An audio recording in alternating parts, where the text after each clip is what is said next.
అయితే ఈ శక్తికి ఏమైనా ప్రత్యేకమైన నామరూపాలు ఏమన్నా ఉన్నాయా అనేది కూడా ఒక సందేహం.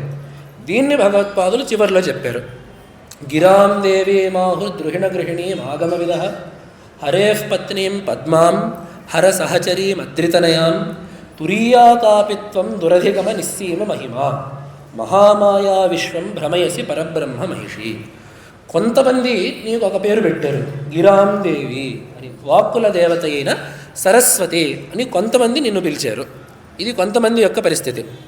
అలాగే కొంతమంది మరొక పేరు పెట్టారు, హరేః పత్నీం పద్మాం, మహావిష్ణువు యొక్క పత్ని అయిన లక్ష్మిగా నిన్ను కొంతమంది భావించారు.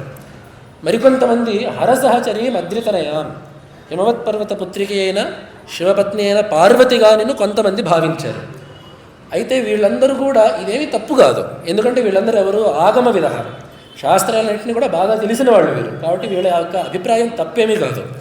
వీళ్ళు నిన్ను ఈ రకరకాల నామరూపాలతో భావించడంలో ఇది తప్పు కాదు. కానీ నీ నిజస్వరూపం ఏమిటి అనేది మాత్రం మనం విచారించాలి. అదేమిటంటే తురియా కాపిత్వం. తురియ అంటే నాలుగవది, ఈ మూడు కాని నాలుగవ దానివి నీవు. అయితే ఏమిటి దానికి పేరు ఏమిటంటే కాపి అని చెప్పి అన్నారు. కా అపి అంటే ఏదో ఒకటి అని చెప్పి దాని అర్థం. మనకు ఒక విషయం చెప్పడానికి రానప్పుడు మనం ఏమంటాం? అక్కడ ఏదో ఒకటి ఉండిందండి అని చెప్పి అంటాం. లేదా అక్కడ ఎవరో ఒకళ్ళు ఉన్నారు, ఆ ఎవరో ఒకళ్ళు ఏదో ఒకటి ఎక్కడో అక్కడ అనే మాటలు ఎప్పుడు వస్తాయి? దాని యొక్క స్వరూపం మనం ఖాయంగా చెప్పలేనప్పుడు ఇట్లాంటి పదాలు మనం వాడుతుంటాం. ఇక్కడ కూడా దానికి పేరు పెట్టేవాళ్ళు ఎవరు? అమ్మవారికి పేరు పెట్టేవాళ్ళు ఎవరు? దాని ముందు వచ్చేవాళ్ళు పేరు పెట్టాలి. నిజానికి అమ్మవారికి ఏ పేరు పెట్టినా కూడా ఎవరు పెట్టలేరు. పాపం ఒకసారి హిమవంతుడికి పుట్టింది, ఆయన ఒక పేరు పెట్టారని చెప్పి అనుకున్నారు. ఆయన ఆ పేరు కూడా ఆయనకు ముందర ఉన్నది, ఉమా అని పెట్టారు. అమ్మవారికి హిమవంతుడికి పుట్టినప్పుడు ఉమా అని పేరు పెట్టారు. కాబట్టి అక్కడ ఉమాం తాం బంధుగణోజుహావా పశ్చాత్ ఉమాఖ్యాం సుముఖీ జగామ అని కాళిదాస్ అంటాడు. ఉమా అనే నామాన్ని వాళ్ళమ్మ ఉమా అని పేరు పెట్టి పిలిచింది అని. అయితే ఉమానామధేయం అనేది అమ్మవారికి ఆ అవతారంలో రాలేదు.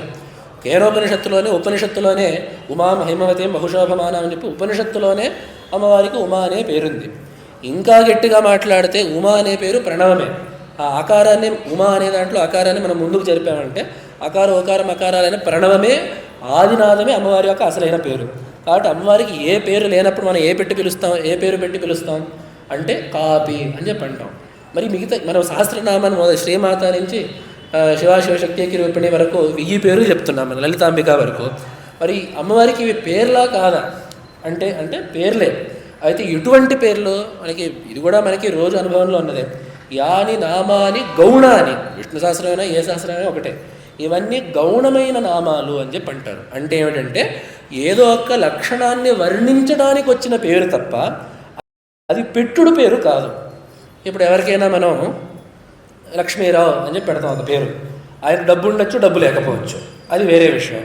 సరస్వతి ప్రసాద్ అని పేరు పెడతాం, ఆయనకు సరస్వతి కటాక్షం ఉండొచ్చు, ఉండకపోవచ్చు.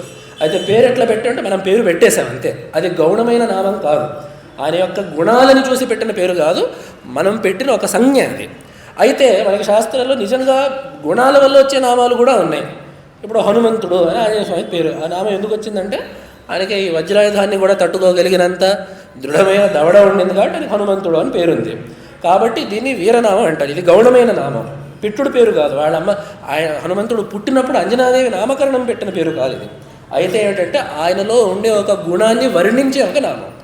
కాబట్టి మనం అమ్మవారికి ఏ పేర్లు అయితే పెడతామో, లక్ష్మీ పార్వతి సరస్వతి అనే పేర్లతో సహా మనం అమ్మవారికి ఏ పేర్లు అయితే పెడతామో ఇవన్నీ కూడా అమ్మవారి యొక్క వైభవాన్ని, అమ్మవారి యొక్క లక్షణాలని వర్ణించే మాటలు తప్ప అమ్మవారికి పెట్టుడు పేర్లు కావి. కాబట్టి అటువంటి పెట్టుడు పేర్లు లేని అమ్మవారి యొక్క పేరుని చెప్పాలంటే కా అపి, ఎవరో ఒకళ్ళవి అనే మాట మనం చెప్పాలి తప్ప వేరే పేరు మనం చెప్పలేం. నువ్వు చేస్తుండే పని ఏమిటంటే మహామాయా విశ్వం భ్రమయసి, ఈ లోకాన్ని ముందుకు నడిపించడమే నీ పని. ఈ సంసారం అనేది ఒకటి ఉంది, జీవులందరి యొక్క కర్మఫలాలు తీరడానికి, ఈశ్వరుడు వినోదం అవ్వడానికి ఒక సంసారం అనేది, ఈ ప్రపంచం అనేది ఏర్పడింది. దీన్ని ముందుకు నడిపించడమే నీకుండే పని. నువ్వు పరబ్రహ్మ మహిషివి. ఈ మహిషి అనే పదం కూడా ఇది ఎక్కడ వాడతారంటే పట్టపురాణికి వాడతారు. అందరూ రాణులకి వాడరు, పట్టపుకు రాణికి మాత్రమే మహిషి అని చెప్పి వాడతారు. ఎందుకంటే పరమాత్మకి చాలా శక్తులు ఉంటాయి. ఆవరణ శక్తి ఉంటుంది, విక్షేప శక్తి ఉంటుంది, రకరకాల శక్తులు ఉంటాయి. కానీ ప్రధానమైన శక్తి ఏదైతే ఉంటుందో, ఏ శక్తిని పురస్కరించుకొని ఈ ప్రపంచం మొత్తాన్ని నడిపిస్తూ ఉంటాడో ఆ శక్తి ప్రధానమైన శక్తి. వర్షించే శక్తి ఒకటి ఉంటుంది, భూమిని నడిపించే శక్తి ఒకటి ఉంటుంది, అగ్నిలో ఒక శక్తిగా ఒకటి ఉంటుంది, అలాగే మనలో ఉండే ప్రతి ఒక్క మనిషికి బుద్ధిశక్తి అనేది ఒకటి ఉంటుంది. ఇన్ని శక్తులు, చిన్న చిన్న శక్తులు లోకంలో ఉన్నాయి. అయితే వీటన్నిటికీ మూలభూతమైన ఆదిశక్తి ఒకటి ఉంది.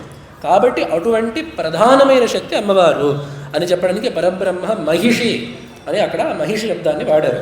కాబట్టి ఇది అమ్మవారి యొక్క స్వరూపం.